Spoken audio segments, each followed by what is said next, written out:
તો hello guys, સ્વાગત છે તમારું એક નવા વર્ડ મેથ યુટ્યુબ ચેનલમાં.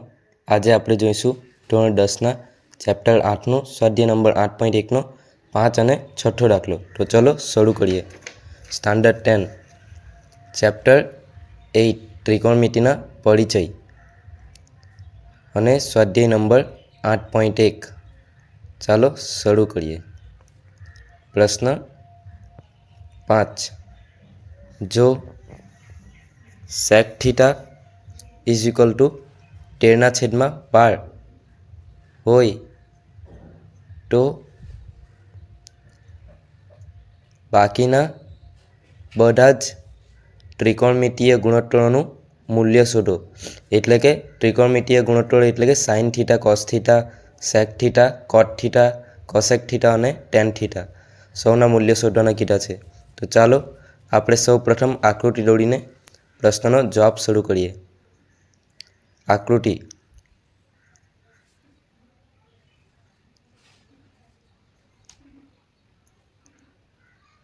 આપણે આકૃતિમાં ધારી લઈશું કે ખૂણો એ થીટા છે.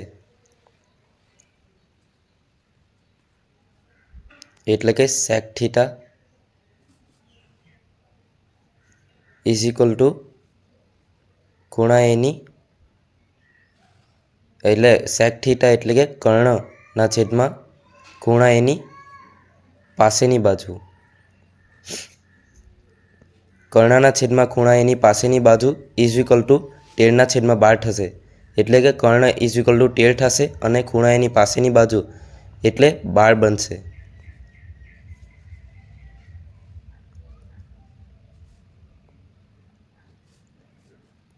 તેથી કર્ણ AC is equal to 13 centimetre અને ખૂણા એની પાસેની બાજુ 12 સેન્ટીમીટર બનશે. હવે બે બાજુના મૂલ્ય આપેલા છે, તેથી આપણે ત્રીજી બાજુનું મૂલ્ય પાયથાગોરસના પ્રમેય પરથી શોધીશું.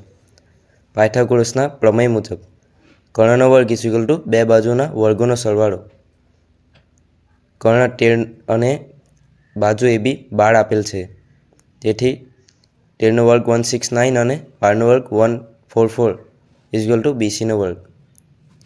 હવે બીસીનો વર્ગ ઇઝ ઇક્વલ ટુ 25 આવશે.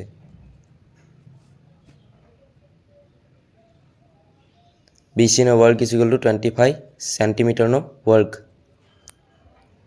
તેથી BC is equal two 5 centimetre આવશે. તેથી બીસીનું મૂલ્ય 5 સેન્ટીમીટર.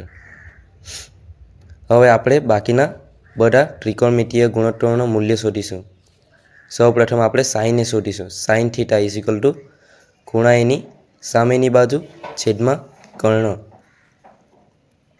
ખૂણા એની સામેની બાજુ ઇઝ ઇક્વલ ટુ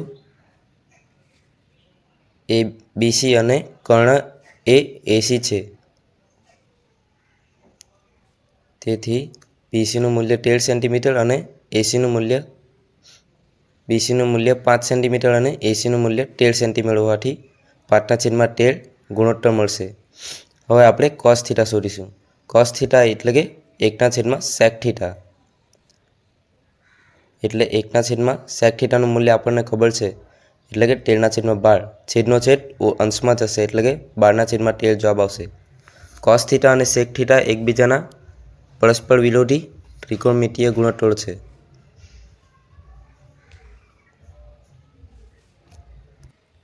હવે આપણે ટેન થીટાનું મૂલ્ય શોધીશું. આપણને ખબર છે તે પ્રમાણે tan theta is equal to sine થીટાના છેદમાં કોસ થીટા.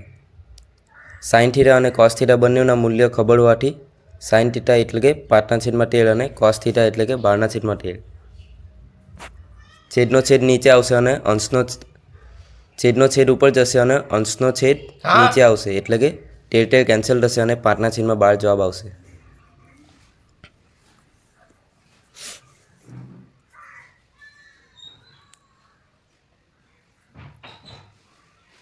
હવે આપણે કોસેક થીટા શોધીશું.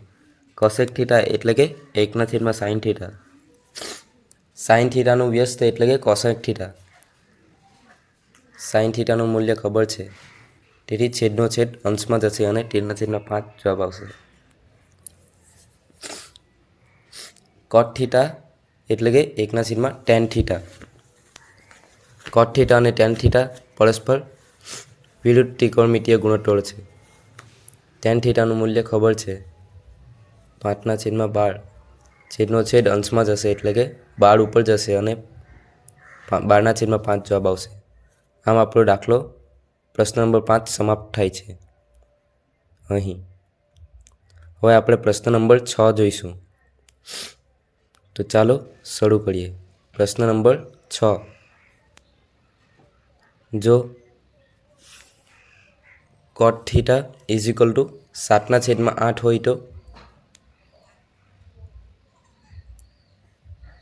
પહેલો પ્રશ્ન 1 + sin થીટા કૌંસમાં 1 - sin થીટાના છેદમાં 1 + cos થીટા કૌંસમાં ઇન્ટુ 1 - sin cos થીટાનું મૂલ્ય શોધવાનું છે અને બીજું cot સ્ક્વેર થીટાનું મૂલ્ય શોધવાનું છે. તો આ દાખલો ખૂબ જ સરળ છે. માત્ર 2 મિનિટમાં આપણને સમજ પડી જશે. આપણને રકમ આપેલ તે પ્રમાણે cot theta is equal two 7/8. હવે આપણને આ સૂત્ર ખબર છે કે a + b into a - b is equal two a² - b² થશે. તેથી ઉપરમાં પહેલા પ્રશ્નમાં આ સૂત્રનો અપ્લાય કરીશું આપણે.